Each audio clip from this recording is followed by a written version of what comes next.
ও আমার একটা হৃৎপিণ্ড, সেটাই আল্লাহ নিয়ে গেছে। আমার স্যান্ডেলটা দেখেন 3 বছরের পুরনো, কিন্তু আমি আমার স্যান্ডেলটা পাল্টাই না, সেলাই করে নিই। কিন্তু আমার বাচ্চাদেরকে আমি কষ্ট পেতে দেই না। কোনো এক বাবার আর্তনাদের কথা। এখন না আর অনলাইনে ঢুকতে একদমই ইচ্ছে করে না।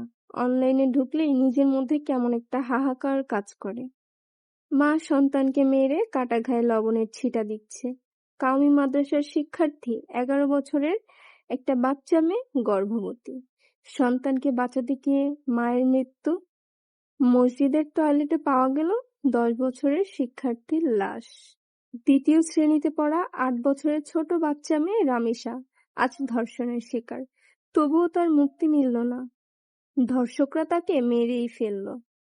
এই দেশে বিচার নাই বলে তার বাবাও বিচার চাওয়া বন্ধ করে দিল। আমরা বিভিন্ন ফানি পোস্ট দেখলে কমেন্ট করে বলি না যে বাংলাদেশে জন্মগ্রহণ না করলে এমন বিনোদন হয়তো আর কখনো পেতাম না।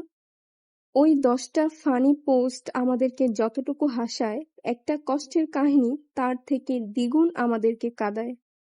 আসলে বাংলাদেশে জন্মগ্রহণ না করলে এত কষ্টও হয়তো বা পেতাম না। এদেশের আইন হচ্ছে মেরুদণ্ডহীন আইন। আইন যদি বিচার করতে নাই পারে তাহলে ছেড়ে দিক আইন জনগণের হাতে। এই কাজটাও কখনো আইন করবে না।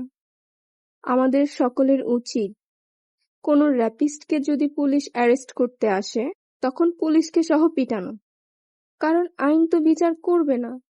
তাহলে আইনের হাতে র্যাপিস্ট ছেড়ে দিয়ে কি করব? নিজেরাই না হয় তার শাস্তি দিয়ে দেব। আমার ভাবতেই অবাক লাগে, এই ছোট বাচ্চা মেয়েটা ধর্ষণের শিকার হয়ে মারা গেল।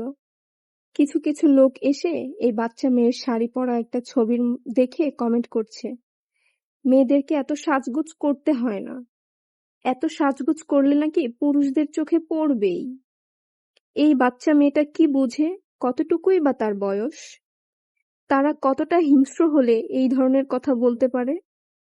যারা এই ধরনের ছোট বাচ্চাদেরকে ধর্ষণ করে তাদের জন্য যদি আমরা এই বাচ্চা মেয়েগুলোকে সিন্দুকের ভিতরে ঢুকিয়ে তালা মেরেও রাখি না, সেখান থেকে বের করে হলেও তারা ধর্ষণ করবে।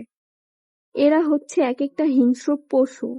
এদের না আছে কোনো বিচার বিবেচনাবোধ, না আছে কোনো কাণ্ডজ্ঞান। মেয়ে হয়ে জন্ম নেওয়াটাই মনে হয় এই দুনিয়ার বুকে সবচেয়ে বড় পাপ। আসলে এদেরকে নিয়ে আমার আর কিছু বলার নেই। দিন শেষে সবকিছু ধামাচাপা পড়ে যাবে। শুধু কষ্টে থাকবে হারিয়ে যাওয়া সেই ছোট্ট শিশুর বাবা মা। যার হারায় সেই তো বোঝে কষ্টের কি যন্ত্রণা। আমরা তো 2-4 দিন কথা বলবো এটা নিয়ে, তারপর হয়তো অন্য কোনো নতুন নিউজ এসে এই খবরটাকে ধামাচাপা দিয়ে দিবে। র্যাপিস্টের বিচারও আর হবে না। এরকম প্রতিনিয়ত আমরা একটা করে নতুন নতুন খবর শুনতে পাবো, আর একটা একটা করে ধামাচাপা পড়তেই থাকবে। দেশে এমন হাজার ধর্ষকের বিচার সেদিনই হবে যেদিন এই দেশের কোনো বিচারকের মেয়ের সাথে এমনটা হবে। আমাদের সকলের পরিবারেই ছোট বোন আছে, মেয়ে আছে। আমরা কি তাদেরকে নিয়ে আসলেই খুব সেফলি বসবাস করতে পারছি? প্রতিনিয়ত একটা ভয়ের মধ্যে, আতঙ্কের মধ্যে আমাদেরকে থাকতে হচ্ছে।